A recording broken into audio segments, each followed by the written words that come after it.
It seemed to be raining money in Monterey.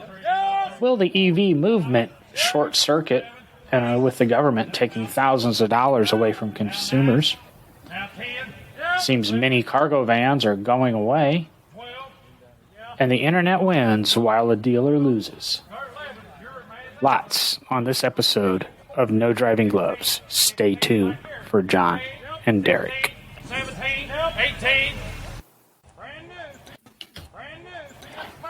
I pushed the wrong button again. Boy, I'm pretty good at doing that every week. Oh, and it's John and Derek. Yeah, needless to say, I did not win that auction. So, no new cars for Derek. Oh, what was I? Oh, you mean that lottery?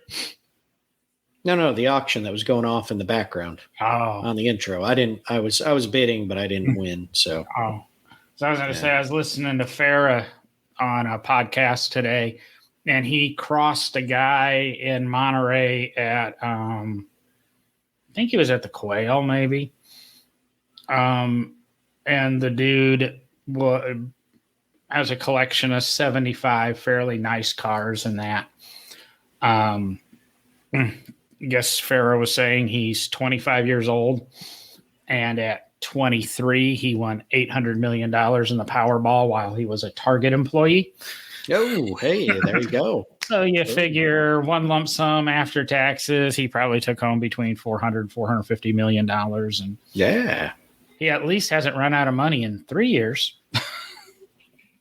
Hey, you play it wise and live off the interest and do that, you should be able to make it.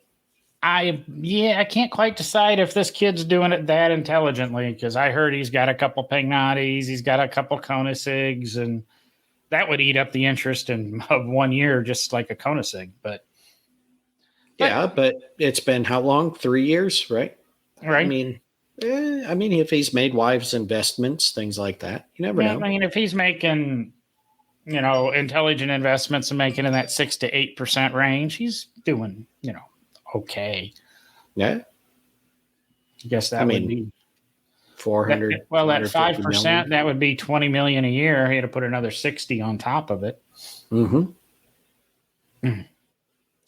I could buy some nice cars. Yeah, I would have probably kept my job at Target. Did the Jay Leno thing. He might have. You don't know. I have a feeling no. He might actually own that Target now. You see the guy pulling up in a Koenigsegg and gets out, got his little Target red vest on, a little name tag. Heck yeah. I'm going into work electronics for, $17 an hour. But hey, gotta keep it. Go get a job at Best Buy so you can upgrade the stereo system, I'm trying to remember. Well, Best Buy does give some pretty good discounts. Okay.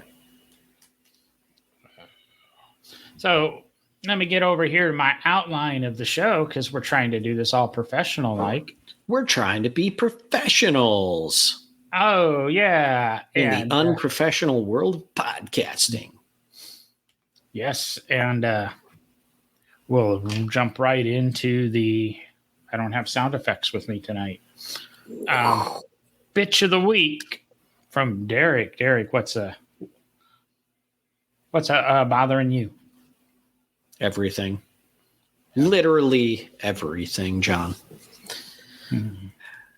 It's a problem because I feel like I can never remember what we've already talked about. I seem to always forget my little handy show notes book that's now sitting, I don't know, in the next room over or something from me. So I don't know what I've talked about and what I haven't, but probably I think, I don't know. We've talked. Traffic is traffic, right? I mean, traffic in general is bothering me.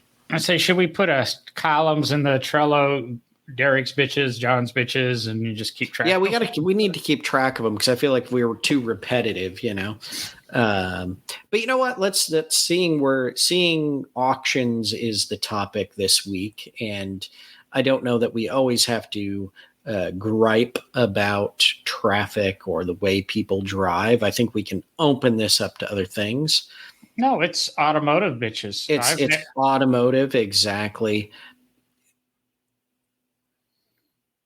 I am not a fan of auction houses. I don't like the approach that they take, especially in the automotive. I shouldn't say auction houses in general, but for some reason it's in the automotive auction houses. The approach that's taken to selling cars and the way they handle the auctions, it's just, there's a lot of shady stuff that goes on behind the scenes. And John, you and I have had firsthand experiences with that, whether it's, the behind the scenes part of it or the involved in bidding part of it. But I'm just overall not a fan of the way they handle the auctions, because of course all they're trying to do is drive the price as high as they can. And they give away, free alcohol to especially the high dollar bidders. So they'll, get in a bidding war with another wealthy guy and drive the price of a car up. And all that winds up doing is messing up the market value on the cars. And I mean, it's just an irritation of mine. I agree with you. There's some good auctions and some legit things, but there's, of course, always some background shady things. I was going to, I don't have it there because that's a subscription, and I just paid $22 for a subscription to something for 2 years. But you did see that Barrett-Jackson sold a majority stake of their auction house. No, I didn't. Yeah, missed that news. Let me see, now that I figured out a way to look for it. I don't know who said it on the same podcast I was talking about. The Target dude, they were talking about the new electric Dodge Charger. And quickly they realized on this podcast what a Google nightmare that car would be. Wait, which car? Sorry. The new Dodge Charger EV. Oh, yeah. Because when you go into Google and you type electric charger, can you do you really think it's going to be? Oh, God. I didn't even think about that. That is hilarious. Yeah, that's not going to be great, is it? Yeah. And IMG is the company that acquired a majority stake in Barrett-Jackson. International Motorsports Group, I believe that is. Well, that's interesting. In Endeavor Holdings, because they're experts. From one of the articles I read there about IMG as a global leader in sports, fashion, events, and media. The company manages some of the world's greatest athletes and fashion icons, owns and operates hundreds of life events annually, and is a leading independent producer and distributor of sports and entertainment media. IMG also specializes in licensing, sports training, and league development. IMG is a subsidiary of Endeavor, New York Stock Exchange, EDR, a global sports and entertainment company. Now, that's interesting that Barrett-Jackson Automotive Auction House would sell a majority stake of their company to this IMG, which to me, when it's described, sounds like part of their shindig, if we can use that term, is being a lifestyle management company. Sounds vaguely familiar to another company in the automotive industry that's trying to become a lifestyle management company. Well, there's a line in here, and I've heard it repeatedly before. Craig Jackson, who as CEO has built Barrett-Jackson into the world's foremost brand authorities and lifestyle destinations for premium car collectors. So he looks at himself as a lifestyle brand. I'm just saying it sounds very familiar to a certain insurance company that's trying to become a lifestyle brand. Mm. And I believe there's some news about that company related to auction houses. Yeah, it's funny how this stuff crosses paths. I did go to Barrett Jackson's site. They don't have any openings yet that would be appropriate for me. Well, the company you're talking about seems to despise me and won't give me a job. So let's go back to Craig and see if he will. Well, it's because we talk so highly of everyone on the show, I'm sure. Well, we're fairly honest about him, at least. I'm not making up stuff. Oh, so before we jump into the auction topic, I've got a couple of little things that popped up in the news this week. Oh, sorry, I'm jumping ahead in the. See, we try to professionalize. I'm looking at this wonderful layout you have, and I jump around. Yeah, we're getting there. We're getting there. Sad moment for me being a van guy this week, and I think I can tell you why this is happening. Ford announced this week that the Transit Connect production will be canceled after 2023. 2023 will be the final year of the Transit Connect in the United States. They will continue building it for Europe. There was a lot of talk of them building it in Mexico after 2023, and the new model came out to avoid the chickens tax, because right now every Transit Connect that comes in is shipped over with seats in it. And those seats are stripped out and shipped back to Europe. I think Turkey is where they're built. And then reinstalled in another group of vans and sent back over. We've talked about the chicken tax before, and we'll probably jump into it in another episode. Don't want to get too sidetracked. But here's the thing. I think Ford's missing the boat here, because is there a better vehicle in their lineup to convert to an electric van? Well, it's the Transit Connect. Well, keep in mind there. Come on. I mean, you don't have to even give it an E name or anything. You just connect, like connecting to the charger. The full-size Transit is available as an EV and all available platforms: cargo van, chassis cab, etc., except passenger van. You cannot get the EV drivetrain in a windowed Transit. So Transit being the full-size van, Transit Connect being the small van. Mm-hmm. But what I've noticed, because I'm kind of in the market for something to drive, keep some miles off the Mini. I'm really thinking about going back and getting another Mazda 5. But I had a Transit Connect. Great truck. Great gas mileage. Very usable. Then we had this thing called COVID come through. I paid $21 brand new for my Transit Connect, maybe 22, right in that area. And drove it, ended up selling it, etc. Do you know the asking price on a new Transit Connect? Ooh, let's see. I just heard the report actually on the way home from work tonight that in the numbers for August came in, and the average new car in August cost $46,000. That was this month's average new car price in the U.S. So the Transit Connect, I'm going to say between 35 and 37,000.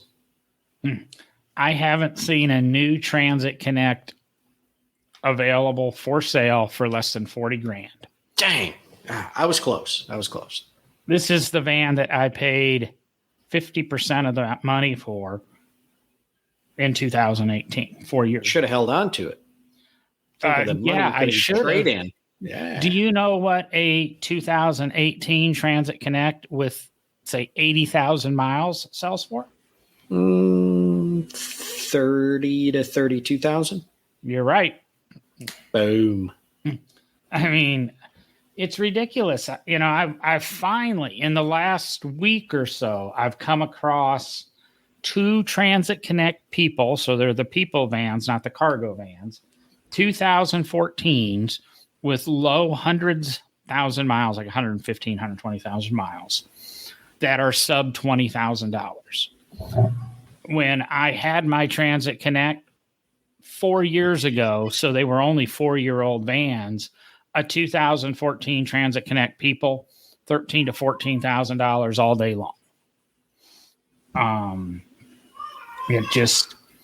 That's the problem. These vans aren't going to sell when it's bean counters buying them with corporations, because these are designed to be commercial vehicles.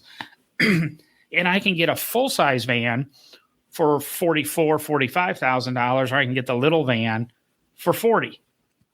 You're never going to sell the little van. All right, I pulled up Marketplace, Facebook Marketplace, did a search of all Marketplace for Ford Transit Connect vans. Mm-hmm. Okay, I've got one. Actually, let's look at one close. So I've got one in Nashville. 2019 Ford Transit Connect XLT, 45,000 miles, used as a flower delivery van for 3 years. What do you think asking price is? So usually when you pull this up, you're trying to prove me wrong. 28. It is exactly 28,000. No joke. I'm not making this up because that's what John said. It's literally 28,000. But yeah, I mean they're all over the place on here. I mean from insane pricing to what might be a reasonable price. But well, it's like I said, I'm looking at crazy. What 2011 with 240,000 miles is $8,500.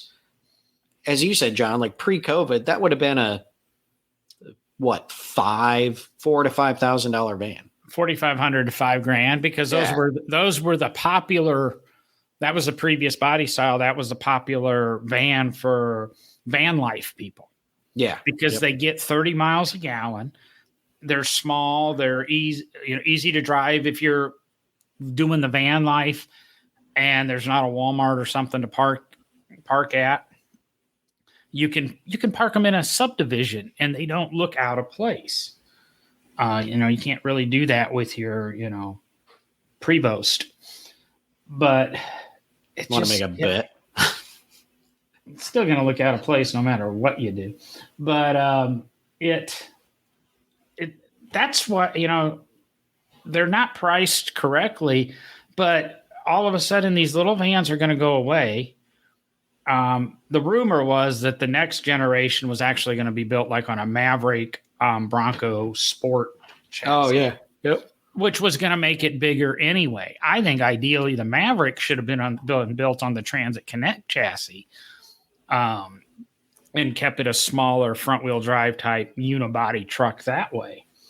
But, they're going to become extremely expensive now that you can't get them.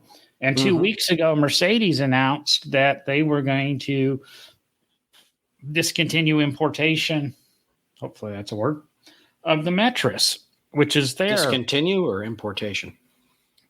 Discontinue the importation, the importing of the Metris. It's a little bit bigger. The nice thing about a Metris, you can put a 4x8 sheet of plywood in the back, since that's the standard. But which is weird because you can do that in a Caravan, or used to be able to do that in a Caravan when they existed. New.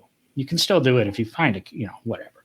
But the Metris is going away, and the Metris's problem was, guess what? It was a $40,000 to $50,000 van. And Mercedes dealers just didn't care. People buy Sprinters. I don't know, they buy Sprinters. They're kind of an easy sell. The Metris, it's really not a very Mercedes. It's a very European commercial Mercedes. So, well, that's the Transit Connects going away.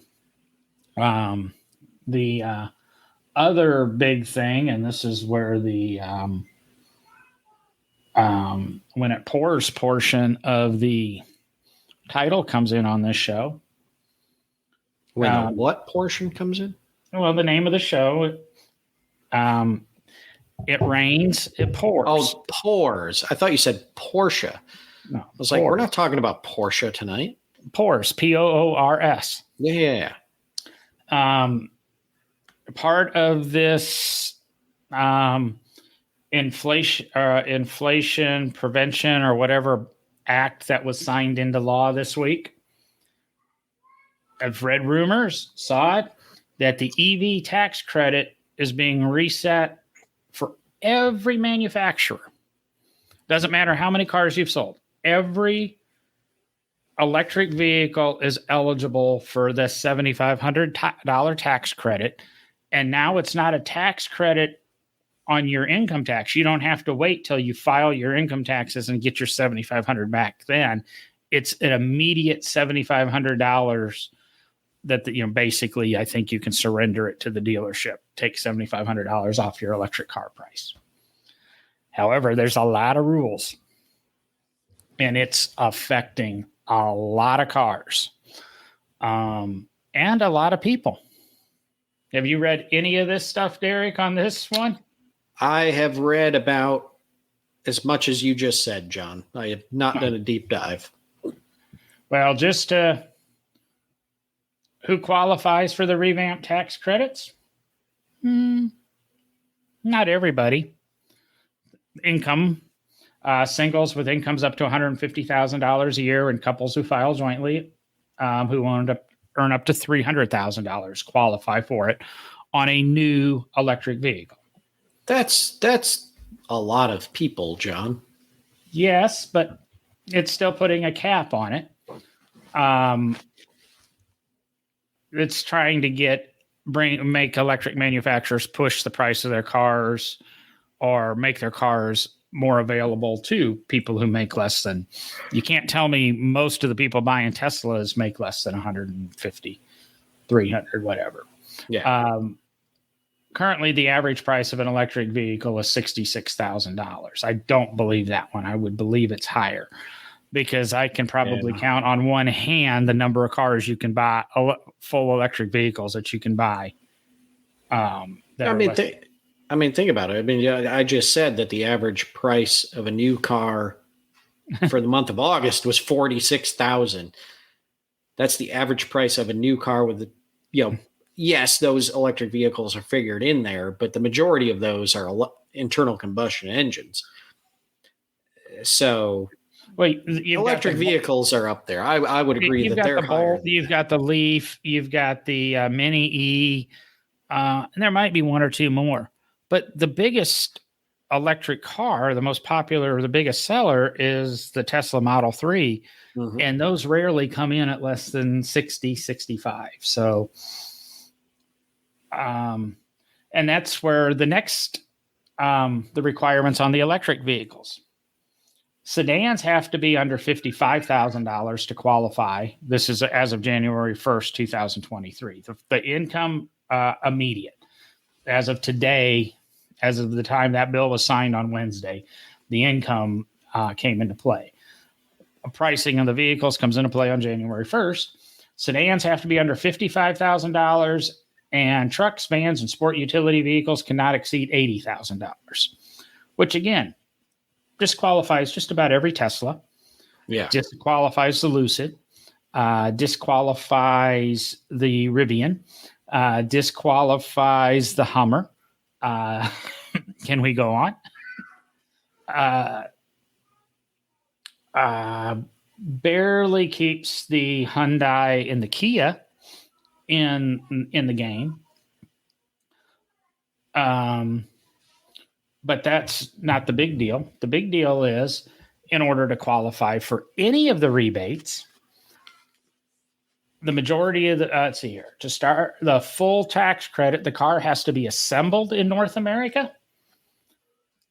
So that eliminates the Kia, the Hyundai. Mm-hmm. Well, the Hyundai might actually be assembled in Alabama, come to think of it, but it eliminates the Kia. What is the name of that Hyundai? I can never remember. One is the like 5 and one is like the IQ or something. Iconic, the Hyundai Iconic. But it eliminates, pricing, takes care of the Porsche, takes care of the Mercedes. Don't know about the Volkswagen, but the Volkswagen, funny, right now the Volkswagen ID4 is produced in Germany, but they are slowly transitioning production to their Tennessee plant and production will be, I believe, in Tennessee within the next month or two. So there's going to be a certain group of Volkswagens that are not eligible for the rebate, and some of them are. So I think it looks like they're planning to build them in Savannah, Georgia. Georgia. That's going to take, I think Volkswagen's going to have to kick in $7,500 incentive on those European built cars. So it just gets more and more confusing. And then that only makes it eligible for half of the $7,500. The other half of the $7,500, $3,750, comes in where the batteries are produced. Right now, they have to be 40% of the battery has to have has had to have been mined, refined, assembled within the borders of the United States or a territory we have free trade agreements with. And then that number jumps to 50% in 2023, eventually working its way up to about 90%. And that's where a lot of the cars are going to get dismissed, because 90% of the electric car batteries are made in China. Mm-hmm. Or majority of the battery assembly is done in China. So I don't know. To me, this law, as good as the government's painting it, is horrible. Absolutely horrible. Well, is it horrible, or is it going to drive more innovation and development within the borders of the U.S. for electric vehicles? Now, what it's going to do is it's going to drive the small manufacturers out. It's going to kill them. Mm-hmm. It's going to allow GM and Ford and the big companies GM, Ford, BMW, Volkswagen, to gain a stronger foothold of the industry. And the innovation is coming from people like Tesla and people like Lucid and people like Rivian. And I don't see Rivian surviving this. Because I'll say you can get that $7,500 tax credit still, provided you had a guaranteed non-refundable deposit order placed on your vehicle, i.e. you had money down that could not be refunded and a guaranteed vehicle. And it can be delivered anytime between now and the end of the year. Everybody's so far behind on their production. A lot of people that are sitting here with orders are stuck. Mm-hmm. So if you're into the electric cars, I will put a link in the show notes. NPR probably, from all the articles, has the most detailed explanation. Now, the nice thing is they did throw a $25,000 price cap on used vehicles, and I think you're eligible up to $3,750. And there are no made in America requirements on the used electric vehicles. So you might see a bump in those values. So, and then the third piece of news I had is it's all over the internet. The Corvette dealer is asking $90,000. The letters went around. You placed your order. You put $6,000 down. Once GM accepted your order, and when your Corvette ZR1 is delivered, you agreed to buy it. Z06. Oh, sorry, Z06. Not probably the same thing with the ZR1, but when your Z06 is delivered, you agree to purchase it for sticker plus $90,000. And somebody posted their copy of their letter from the dealership, and the dealership on Sunday night backed off and said, we are not going to charge the $90,000 markup. Everybody will get their car at manufacturer suggested retail price. Wonder why that is. Well, there's also a slight rumor out there that a few people have contacted the dealership, and they're not charging $90,000 now. It's a $50,000 above sticker. Yeah, Markup. that's still probably going to change because there was probably a phone call from a certain corporation, and that there's probably major conversations going on. Well, there's been some other dealers asking 100. Hummer EVs, I keep reading all day long that are selling for 50 to 100 above sticker, but I don't think people care because it's $150,000 truck anyway. So, got 150 grand for a Hummer EV, you probably got the extra 50 to kick in. Well, you're going to say that about the Z06 as well. I mean, they're going to be a 90 to $100,000 car base model, not even getting options in it. Yes, but there's still a $90,000 to $100,000 car, and the Corvette has a history of being an affordable sports car. And then all of a sudden, typically only the Stingray, the typically only the base model. Maybe not back in the earliest generations, but really when they started, brought back the Z06, the ZR1 names, those, even in the C4 generation, the fourth generation of Corvette, the ZR1 was not really truly an affordable sports car for the majority of America, like the base model Corvette was. Well, the base model Corvette, I believe, was $28,000-$29,000, and the ZR1 option in 1990 was $25,000. So it almost doubled the price of the car. Yeah. And you know what? I remember stories of people paying $100 grand for their ZR1. That was paying double sticker. Mm-hmm. So, these markups have been there forever, but supposedly internet pressure is, maybe the good guys did win one here. I'll believe it when I see it. Well, it's more going to come down to the pressure that GM puts on them. And I'm trying to think, did I save the, I don't think I saved the news article. Yeah, I missed it. We mentioned Koenigsegg earlier with our little Target buddy. Eric von Koenigsegg did come out today, I think, according to the Drive, and complimented the Corvette and says it is a remarkable piece of engineering, and he is amazed that General Motors can build such a fine piece of automotive equipment and sell it for that price. This is the guy that builds $4 million cars. I've seen an option sheet, and options on his car cost as much as your house. So, yeah, right. Oh, and he same podcast again, heard a lot on it, learned a lot today. He introduced a new transmission on the new Koenigsegg 850 CC 850. And keep in mind, Eric Koenigsegg is only, I think it's Eric Koenigsegg is only 50 years old this year. And look at what he's accomplished. He now has a transmission that can be operated as a complete manual. Clutch pedal, you can stall it, you can pop the clutch, you can do a burnout in it. Everything is a manual. And then if you want, you can flip a switch and it becomes a full automatic and runs as a full automatic. And then you can also flip a switch and you can run it as a CVT. Whoa.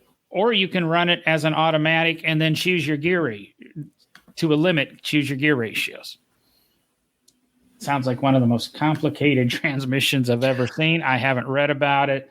I want to read about it because that's pretty intense. And I will say one thing: I would not want to have it go bad on me. Well, because it'd probably cost as much as the car did to buy to get it fixed. That was being a little sarcastic, John.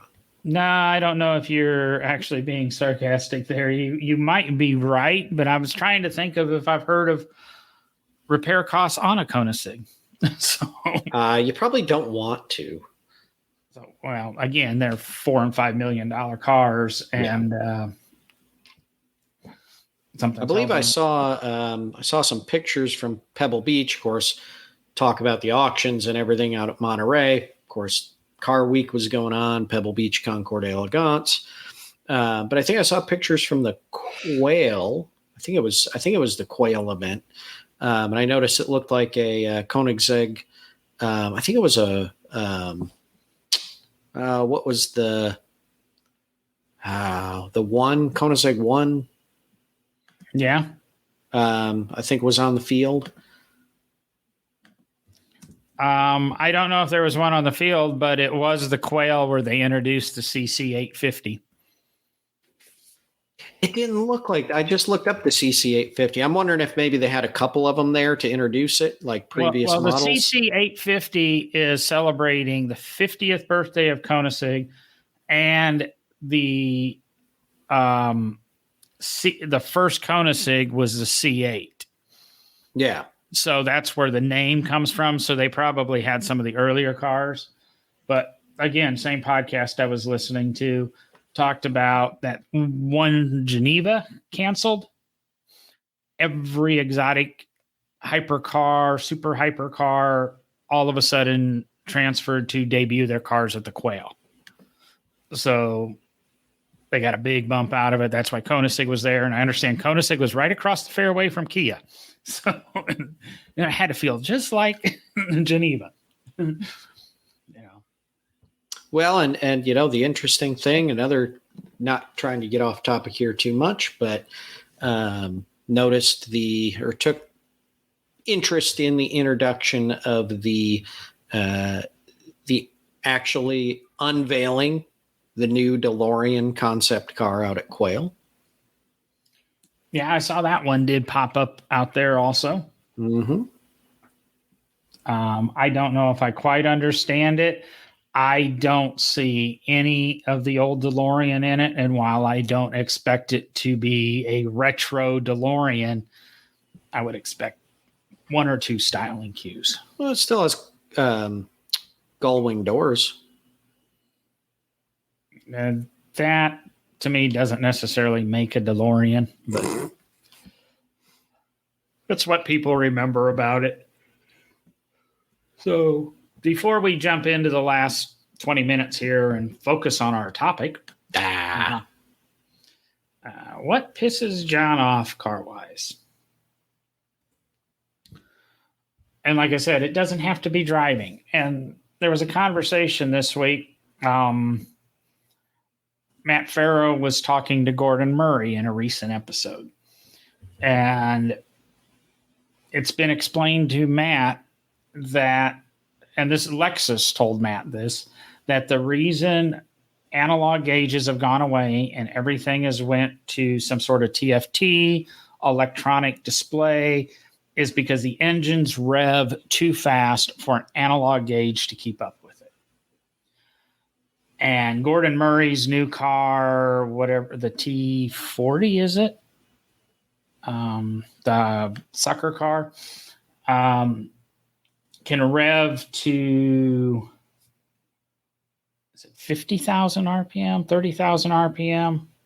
It's some ungodly amount of RPM.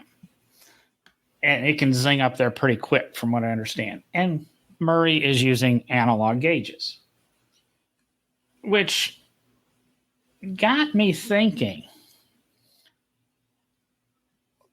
I've been very clear in saying I'm accepting of the manual transmission going away. We don't need clutch pedals. We don't have to shift with our arms anymore. We can shift with our fingertips, and it's technology. And as things get better, I mean, people use circular saws now and don't use hand saws. As technology advances, we adapt and we go with it. And there's always, if you stay with woodworking, you always got that little guy that's sweating like hell on PBS and builds everything with hand tools. Whoa, wait. there's something more than a handsaw out there. That's all I use. And then you've got Norm Abram with, he's got a router for every router bit. But same thing in cars. The technology, I'm tired of the save the manual. We should have the no driving gloves, bury the manual t-shirt, but Derek is probably for save the manual. But same thing. Why are we let's keep the manual, but let's go to digital dashboards and power seats and all this other stuff. I understand there's exceptions like Derek and our friend in Michigan and things like that. But if you want to save the manual, let's get rid of climate control, and let's get rid of Bluetooth, and let's get rid of our power windows, and let's get rid of our suspensions, and let's keep it real. But here's, I mean, you say I'm probably for the whole save the manual movement. I mean, I'm kind of, I don't know. I'm indifferent on the topic, right? Because I've said it on the show before.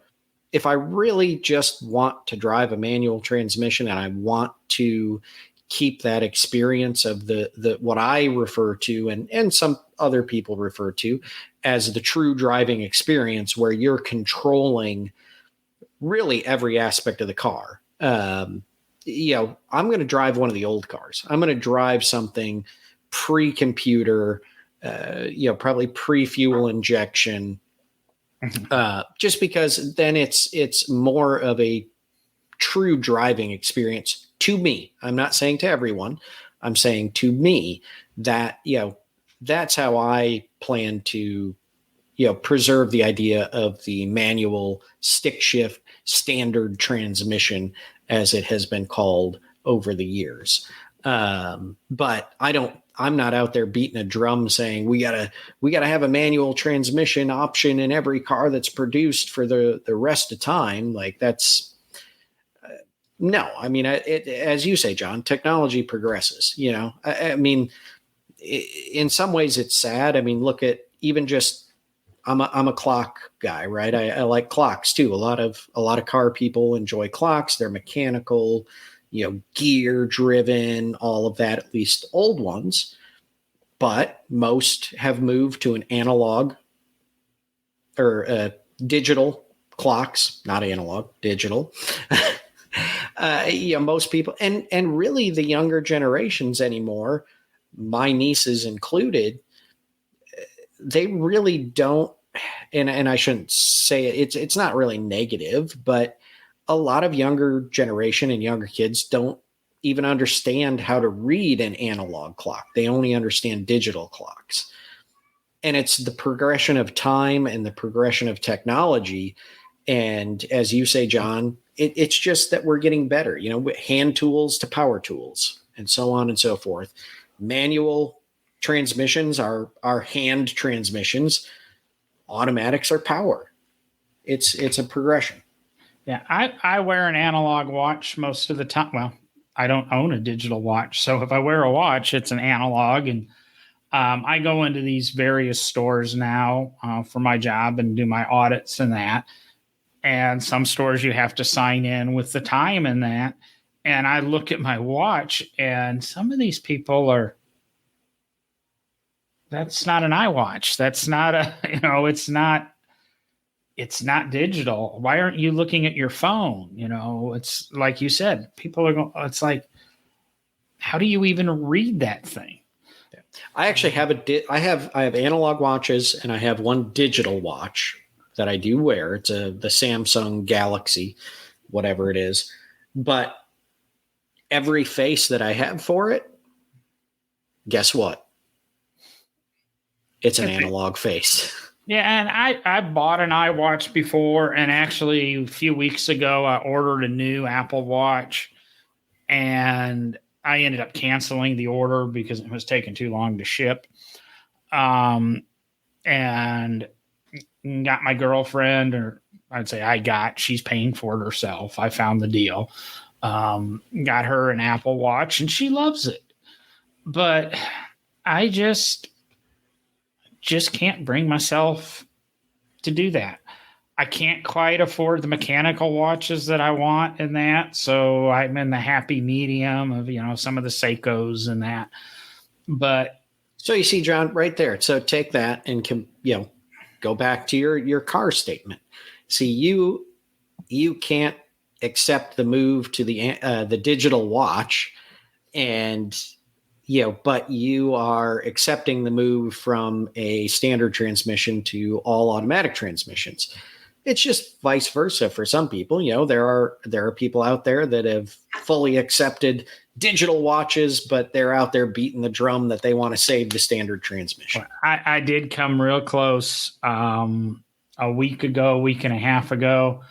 A friend of mine in Tennessee posted on his Facebook the link on, I can't remember if it was eBay or Amazon. I think it was Amazon, to the Casio Databank watch, which is kind of a calculator watch, but it had the time, and then it had the day and the date, and then you could go to a screen and you could type in people's names and their phone numbers, and it had this smooth keypad. And I wish I could remember what happened to my original one, but it was really tempting to go ahead and order that. But then again, that's to me going retro. So it's, I don't know, but yeah, you're right. I don't. So you're saying it's kind of like a Resto Mod watch? No, because I got to get Resto Mod into every show from now on. It's a legit continuation. I don't even know if they ever went out of production of the Casio Databank. Ironically, I think it sells for about the same price. It was either $39 or $49.95, and I believe that's what I paid for mine when I was in fourth grade. So, which probably means Derek would have been in diapers. Might not even have been born yet, John. So I'm fourth grade would have been. I just like to make you feel old. Would have been like 81, may have been like maybe 82 for me. I was a glimmer of hope in my parents' eyes, John. Yeah. So you didn't get to enjoy the data bank. Actually, I think I may have had a hand-me-down one when I was a kid. I don't know. I remember having the watch with the buttons on it and stuff. I don't know. Well, I had calculator watches and all that kind of stuff, mainly because I could cheat, put notes in my watch. And you know who we have to thank for those watches, who was involved in the auto industry? Who would you throw out there? Sir Clive Sinclair. Yes, we do. Mm-hmm. Sinclair C5. I forgot that he was into C5. Yep. I forgot that's where his money came from. Yeah.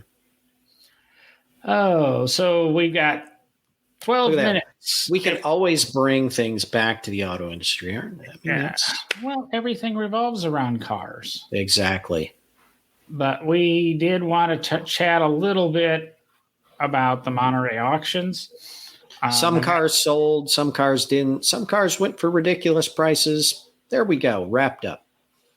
Well, and that's where I wanted to be. Is I don't care about the top 10 cars that sold. I did find the article interesting where it listed the cars that sold for under 10K.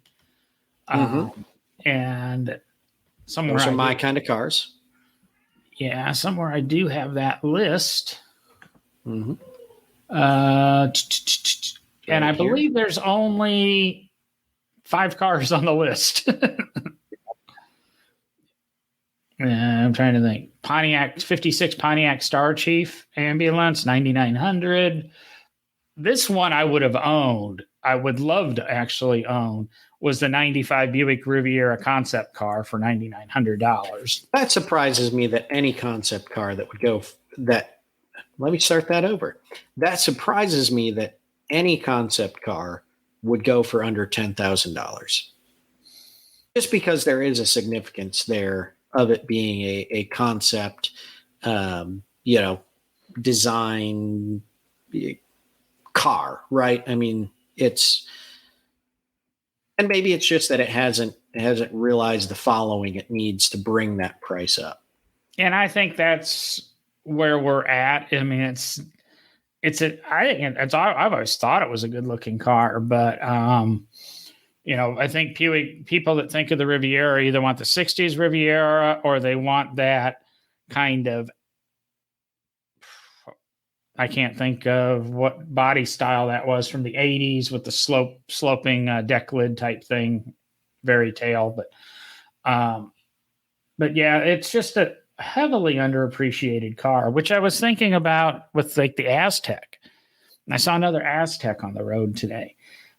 And I don't think 2 days go by that I don't see an Aztec anymore. And that's been in the last few years. And I attribute it to Walter White and whatever show that was, Breaking Bad. Because there was a period for about 10 years, I might even go, since even when the Aztec was new, I don't know if I saw one every 2 or 3 days. But here's the interesting thing, going back to the Riviera concept car from 95, and correct me if I'm wrong here, John, because I haven't really Googled it yet. But they didn't make a production convertible, right? No, that's why this one's so appealing to me. Yeah. So this is the convertible concept, which to me, again, makes it even more interesting that it went under 10,000. That to me is a good buy for a unique concept car in GM's history. Let's see here. What are this specific Riviera is even more special. It hosts the GM Supercharged 3800, but is a one-off convertible concept car previously owned by the Heritage Collection. Mm-hmm. That's one of the cars they got rid of in 2008. Yeah. Sadly, it is not street legal.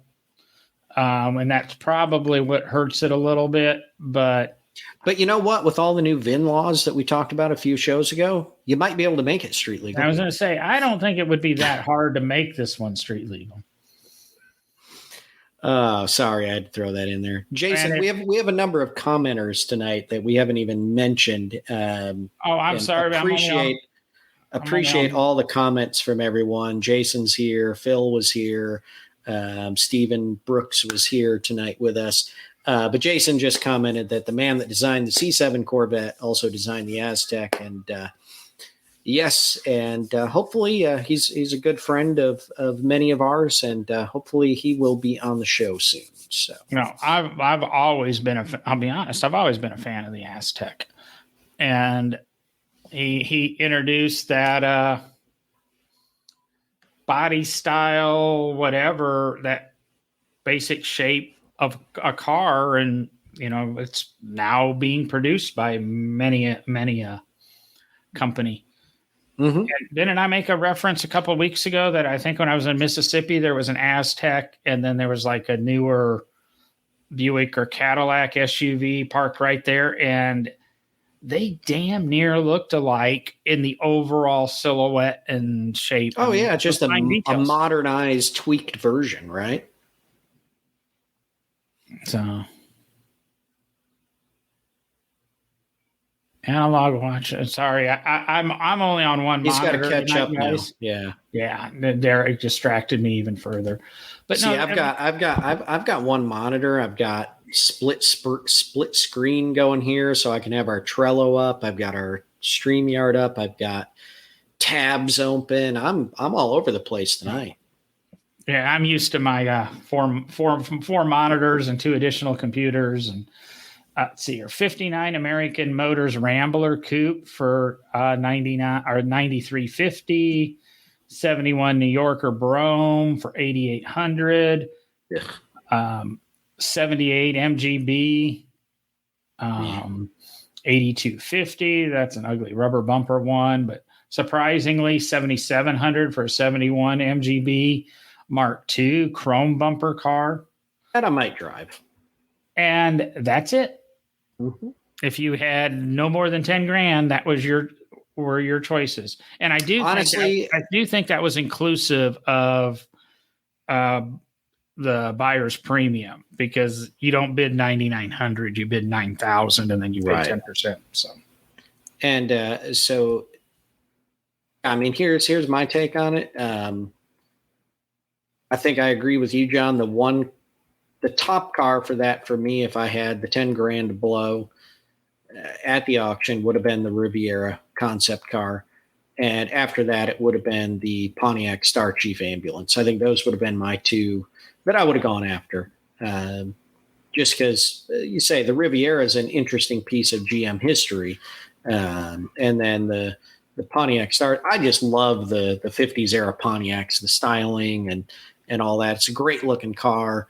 Granted, it's an ambulance, same thing they used for hearses. So if you got it out at Halloween, it'd be good. But it'd still be a cool car to just bomb around in, turn the gumball on. It's got a gumball light on top. Have a little fun. Now we were talking about the Riviera for $9,900 being a prototype. I don't know if anybody noticed, and I don't know how the hell Meekum pulled off this coup. If you would have had, what am I looking here? 3, 4. You had $5 million, and all you had was $5 million. You should have bought lots S33, 34, and 35 at Meekum. There's no way you'd lose money, in my humble opinion. Well, yeah. Now, okay, hang on. S what? 35, 34, and 33. LaFerrari. Oh, the LaFerrari prototypes. Yes, they're the 2011 LaFerrari prototype, the 2012 LaFerrari prototype, and the 2014 LaFerrari prototype. For $5 million, and you would have got a little bit of change from your $5 million. You would have had reliable transportation fees to get it, load them up on trucks and get them back home. There's no way these Ferraris are not going to be worth some money in the future. Mm-hmm. They must have auctioned them when somebody else was looking another direction. I thought those really were a steal. Even, the 14 went for $2.5 million. I mean, the 2011, why it looks nothing like it almost looks more like a 512 BB than it does a LaFerrari. It went for $715, and then of course Meekum pulled, 2.3 on an F40. Just some crazy numbers on some of this stuff. You had McLaren Speedtails. I mean, I was watching some of this stuff sell, and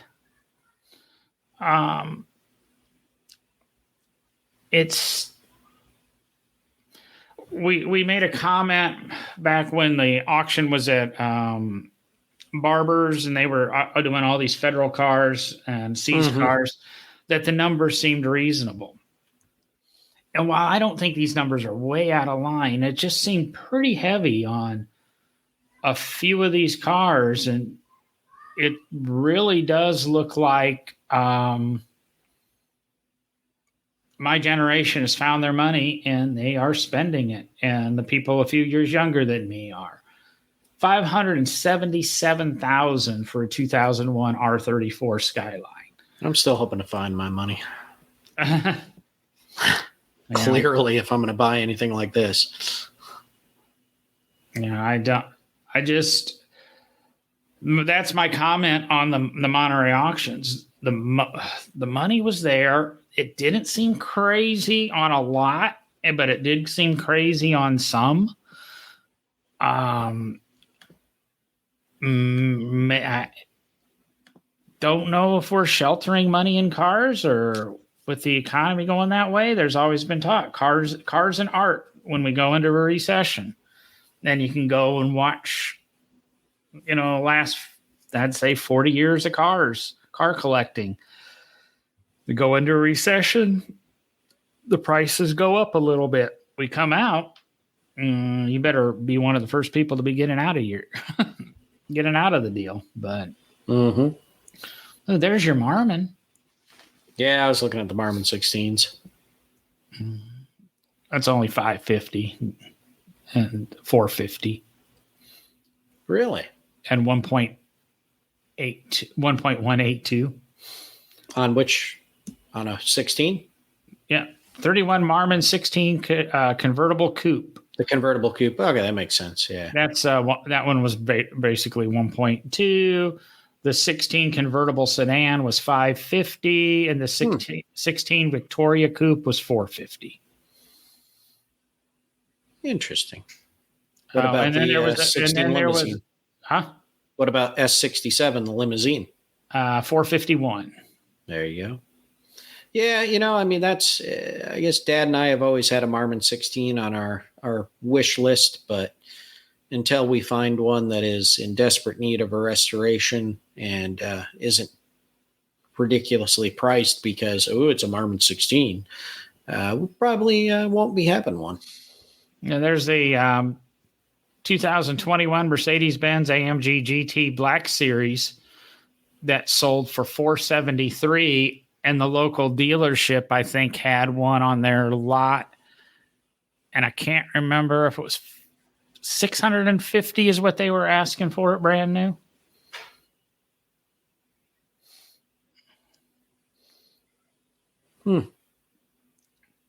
So, all right. So one of my favorite, few and far between comment here, but one of my favorite muscle cars. What did lot F60 go for, John?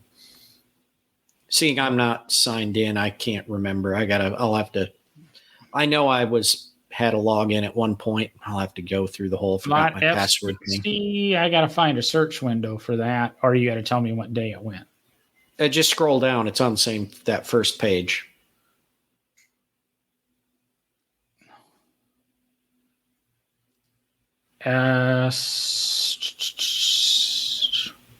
What number? Lot F60. I didn't want to give away what car it was.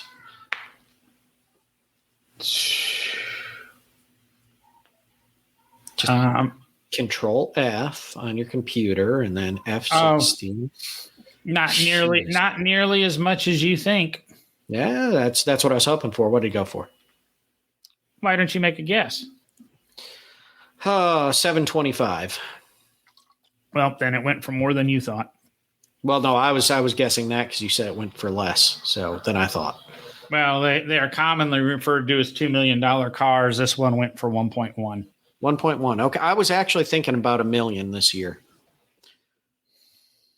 So it's one of the 1971 Plymouth Cuda convertibles. So the Porsche just below it, the S58 73 911 Carrera RS 2.7, previously owned by Paul Walker, that went for just shy of 1.1.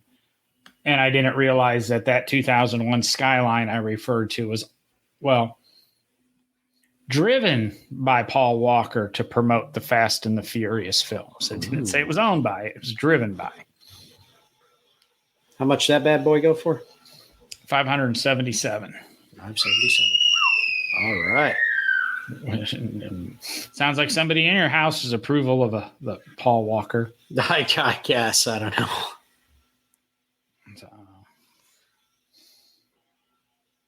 All right. Well, that sums up most of the. That's the bid goes on 4.8, and the bid goes on that 65 Shelby 427 competition Cobra. I got a story behind one of those. And we weren't talking anywhere near that money. So that's about, that's a quick overview. That's just looking at Mecum, but I rarely look at Mecum stuff for some reason. But I will quickly say, I don't know if we're going to get him on as a guest now that he's going to be a TV celebrity as of September 7th. But former co-host Will Posey's television show that he missed so many episodes for and basically ran two shops for a year or two. His show with Courtney Hanson, The Ride That Got Away, or can't remember what they actually ended up calling it. I bet you I could push a button and find out the name of that.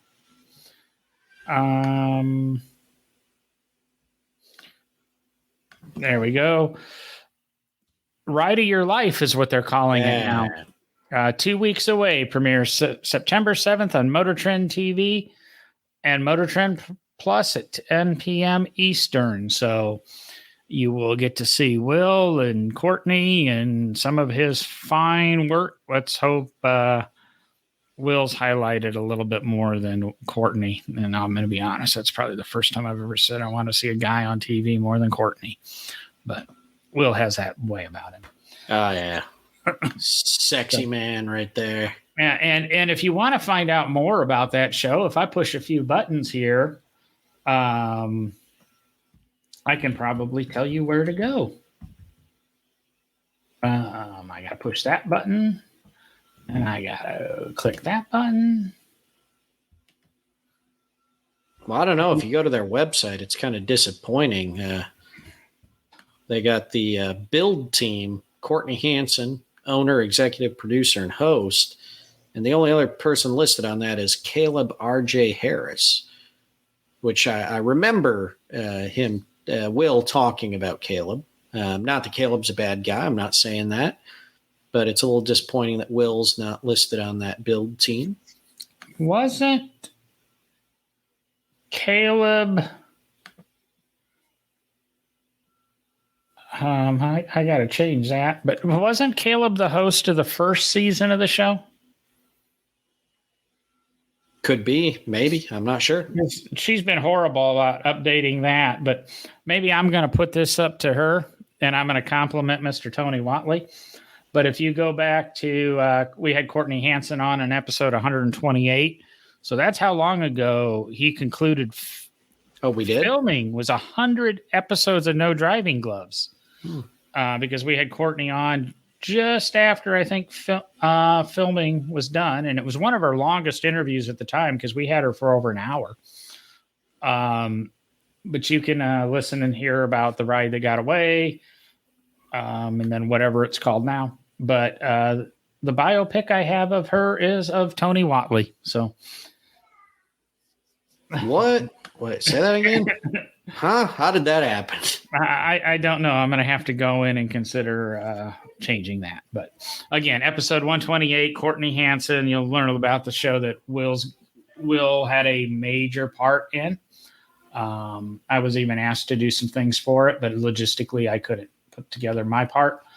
But nodrivinggloves.com, you can go there, buy us a coffee, check out the shows, watch all the videos.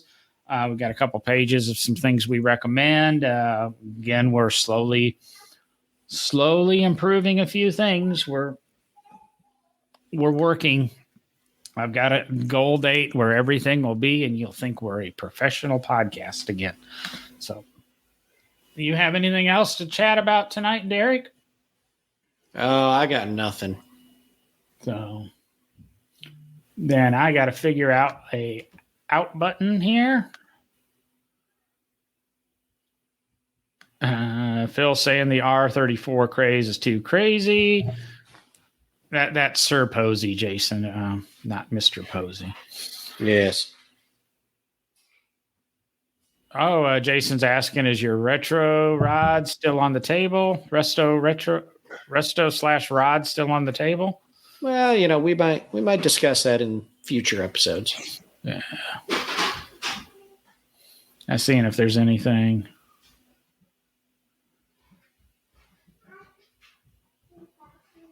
I don't know what Stephen Brooks was talking about, but he said 0% chance of it making production. That was he commented when we talked about the DeLorean concept car.